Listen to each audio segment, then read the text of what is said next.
Et donc, attention aux produits déloyaux et contrefaits qu'on trouve beaucoup sur Internet et malheureusement dans beaucoup de grandes surfaces.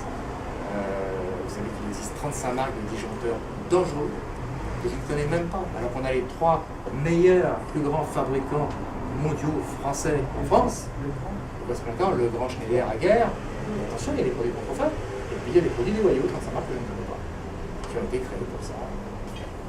Donc moi je recherche des propriétaires bailleurs pour procéder à des mises en sécurité, car un propriétaire, vous êtes directement responsable d'un accident dans un appartement, vous n'avez pas l'obligation effectivement, la loi est mal faite de faire des travaux, mais vous êtes responsable en cas d'accident. Donc des propriétaires bailleurs pour faire conscience que l'énergie électrique est certainement l'énergie la moins dangereuse de toutes les énergies, certes, puisqu'on sait parfaitement la maîtriser, mais malheureusement, il faut y mettre le matériel. Voilà, si vous avez des questions. J'ai une question.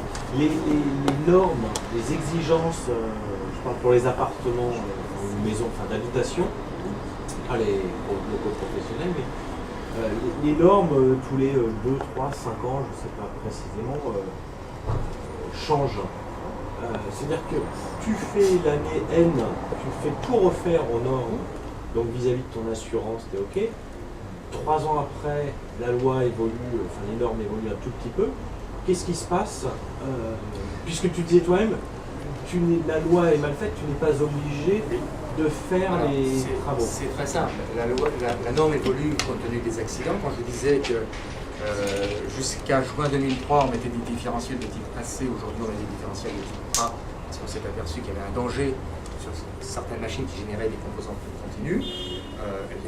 Lors d'une mise en sécurité, une mise en sécurité sur un appartement qui est très récent, c'est quelques heures. Sur un appartement qui est très ancien, ça peut être 3 jours. Donc une mise à niveau est peu coûteuse, on ne fait pas de dégâts, on ne fait pas de plâtre, on fait une mise à niveau.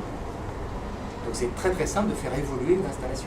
Ma question c'est si tu le fais pas parce que tu penses à autre chose que tu fais dans ton quotidien, ton boulot, ton machin, et que tu as un pépin, tu as ta voisine qui vient s'électrocuter chez toi. Surtout qu'il y a une loi qui est passée récemment qui stipule que même le bon père de famille, aujourd'hui j'ai le nom de la loi mais peut-être que tu la connais, le bon père de famille est responsable de sa famille. Donc celui qui va bricoler son truc en faisant plaisir, aujourd'hui il est totalement responsable de son bricolage. Et il peut faire de la prison, il peut être attaqué parce qu'il avait en danger sa famille.